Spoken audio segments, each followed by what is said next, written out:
Hello everyone and welcome back to another How to Build. This is how to build the Master Swordsman Reinhard. So he is the new collab unit that came with ReZero, and he's very strong, and he is a secondary win condition on the Barn team. So on the Barn team you now replace Terry for Reinhard. Reinhard is a full DPS, he has no support at all, he's just full DPS.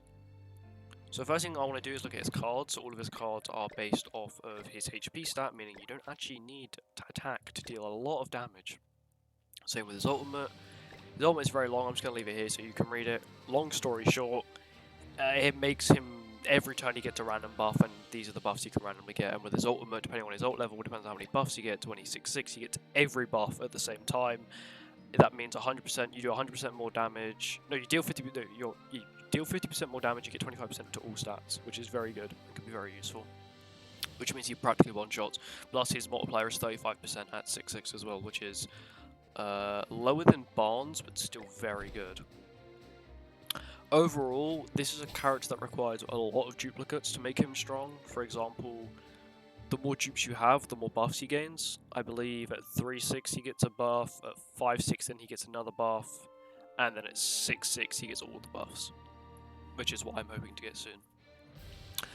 But yeah, you really need all of that to make him, like, really good. If he's 1/6, I versed 1/6 in geared, and they do nothing. Like, in comparison, they could get the two best buffs and still do, like, a tenth of my HP.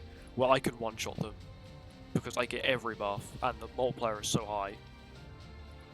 So on his relic is every time an ally uses a skill, doesn't matter what skill, could be a buff skill, a stance skill, or an attack or debuff skill, it increases his max HP by 6% and increases his crit chance by 4%, and obviously that's capped at 5 times, sorry, so he can get another max HP of then 30% and extra crit chance of 20%, meaning that if you were to have Arthur, Twigo, and you would max out this passive. So Arthur, Twigo, how much is Arthur give? I forgot how much Arthur actually gives HP wise.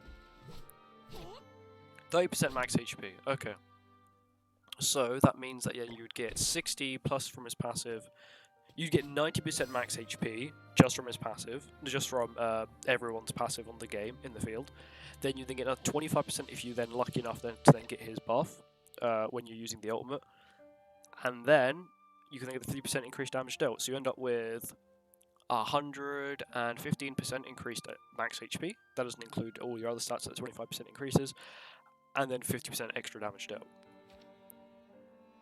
Plus, he does 35% of his max HP, plus then if he crits, so this is where his gear comes into play. You really don't need attack pieces, you really want... I went for HP defense, mainly because I want him to tank.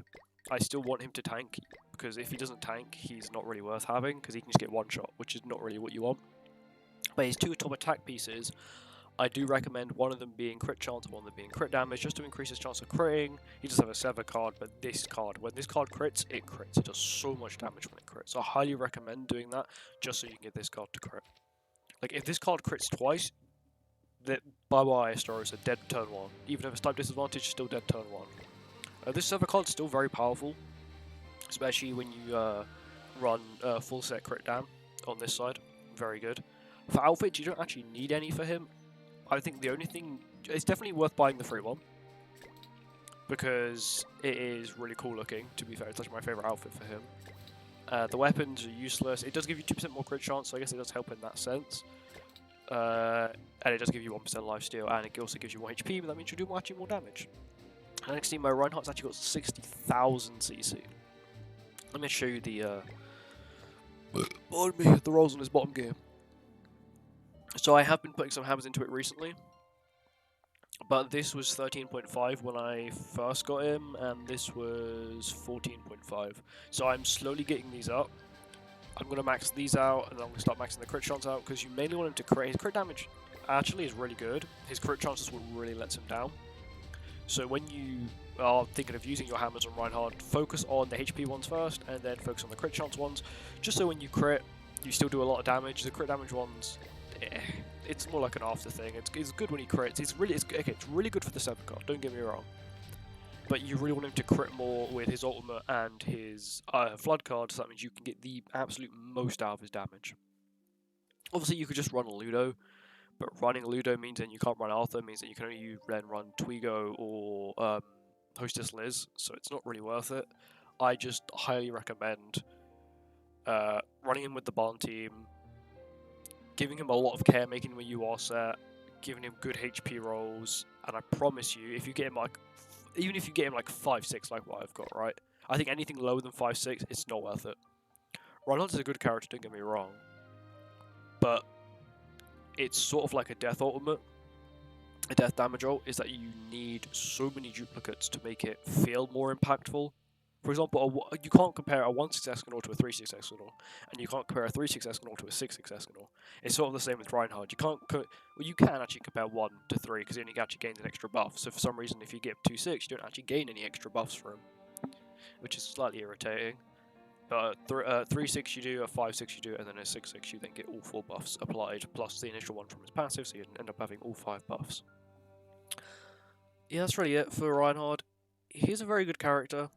If you get him, this is the less free to play friendly character. Out of all the collab units from the collab in general, I'd say Reinhard and Amelia are the two ones that are the least free to play friendly.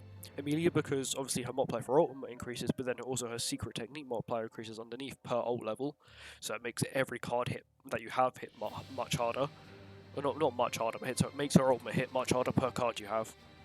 And same with Reinhard. If you get really lucky, obviously with 1/6 you could get the 50% increased damage dealt and the 25% all stats, but it's still not going to be doing much because I think the multiplier is like 25% on 1/6, I want to say, which isn't much. 20 you can't compare a quarter to a third. Quarter to a third. It's not really that good. But yeah, that's really it for Reinhard.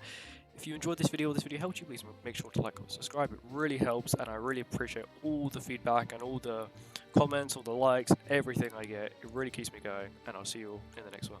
Bye bye.